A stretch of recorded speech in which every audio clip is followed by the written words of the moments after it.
সাথে কথা বলতে একটা নতুন ভিডিও নিয়ে। এই মন্দিরে আমি অবশ্য আগেও এসেছিলাম, কিন্তু এবারে একটা নতুন চমক নিয়ে এসেছি।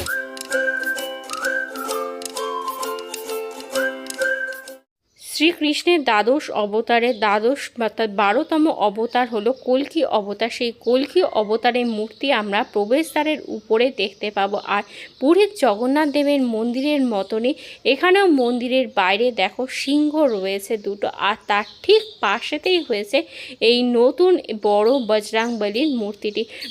মূর্তিটির উচ্চতা প্রায় 21 ফিট। এই মূর্তিটা নতুনই স্থাপন করা হয়েছে।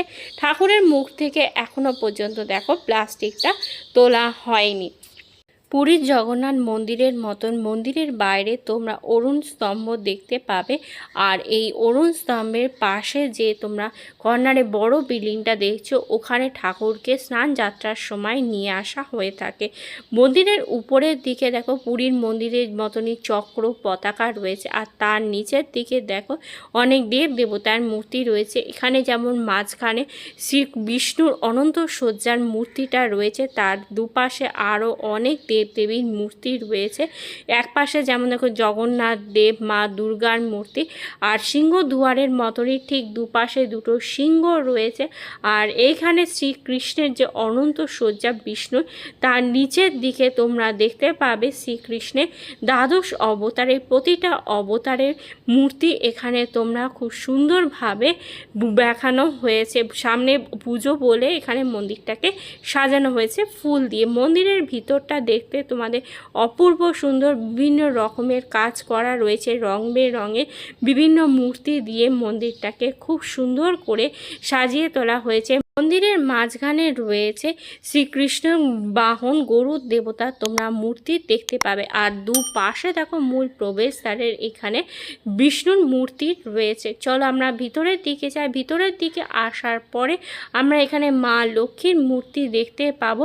ভিতরে গর্ভগৃহ, আর গর্ভগৃহের যে উপরের দরজাটা, সেইখানে উপরের দিকে দেখো যে নবগ্রহ অর্থাৎ 9টা যে আমাদের যে প্ল্যানেট আছে, সেই প্রতিটা প্ল্যানেটের এখানে মূর্তি আমরা এই প্রবেশদ্বারের উপরে দেখতে পাবো। এবার চলো আমরা প্রভু জগন্নাথ দেবের দর্শন করি। গর্ভগৃহের ভিতরে রয়েছে প্রভু জগন্নাথ দেব, বলভদ্র আর তাদের বোন সুভদ্রা। আর সামনের দিকে দেখো রয়েছে ছোট্ট একটি জগন্নাথ দেবের মূর্তি রয়েছে। তার সাথে আমরা দেখতে পাবো রাধা কৃষ্ণ, নারায়ণ শিলা আর মা লক্ষ্মী মূর্তি।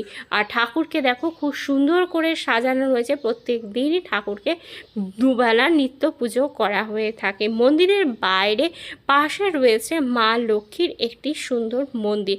আর ভিতরে চলো দেখি। এই যে ভিতরের দিকে দেখো মা লক্ষ্মীর একটি সুন্দর মূর্তি রয়েছে। এখানে পূজা অর্চনা করা হয়ে থাকে প্রতিদিন দুবেলা করে। আর মন্দিরের পাশে এই যে লক্ষ্মী মন্দিরটা, তার পাশেই রয়েছে একটি তুলসী মন্দির। জগন্নাথ মন্দিরটা যেহেতু পুরীর জগন্নাথ মন্দিরের সাথে কানেক্টেড, তাই এই মন্দিরের বাইরের লুকটাও কিন্তু পুরীর জগন্নাথ মন্দিরের মতনই তৈরি করার, কালারটা দেওয়ার চেষ্টা করা হয়েছে। মন্দিরের বাইরে রয়েছে শ্রীকৃষ্ণের দ্বাদশ অবতারে মূর্তি রয়েছে। এখানে যেমন এই যে সাদা তোমরা রং করা দেখছো, যেমন নরসিংহ অবতার রয়েছে, পরশুরাম অবতার, বামন অবতার, এরকম শ্রীকৃষ্ণের প্রতিটি অবতারের আমরা মূর্তি এই মন্দিরের বাইরে দেখতে পাবো।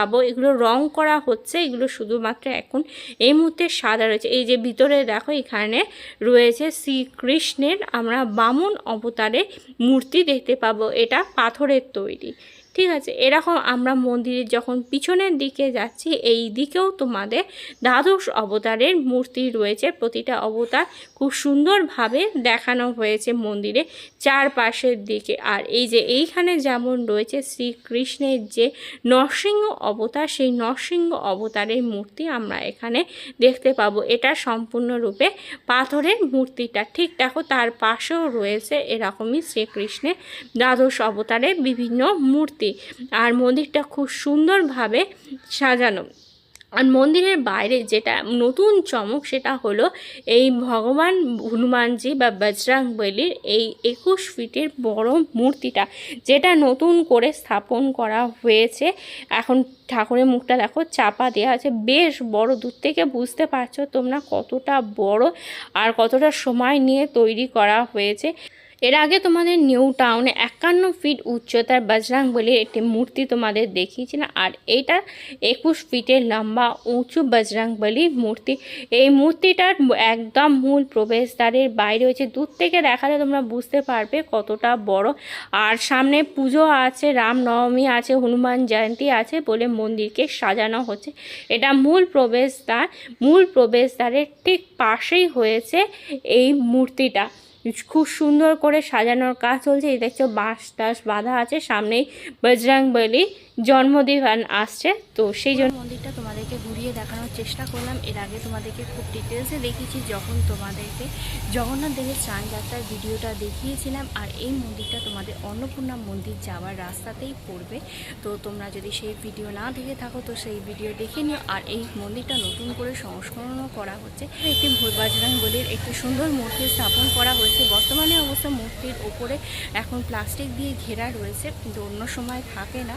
কালকে রামনবমী আছে, রামনবমীর সময় এখানে প্রচুর লোক সমাগম হবে, তো তোমরা ডেফিনেটলি আসতে পারো এই মন্দিরটা। তোমরা যখন অন্নপূর্ণা মন্দির ভিজিট করবে, এখানে এলে তোমাদের মনে হবে যে পুরী জগন্নাথ মন্দিরে ভিজিট করছো। তো আশা করি তোমাদের আজকের ভিডিওটা ভালো লেগেছে। যদি তোমাদের পুরো ভিডিওটা ভালো লেগে থাকে তাহলে তোমরা অবশ্যই লাইক করো, কমেন্ট করো, শেয়ার করো তোমাদের ফ্রেন্ডস অ্যান্ড ফ্যামিলির মধ্যে। আর আমার চ্যানেলটা সাবস্ক্রাইব করতে একদমই ভুলো না। খুব তাড়াতাড়ি তোমাদের সাথে একটা নতুন ভিডিওতে কথা হবে। টাটা, bye bye and see you.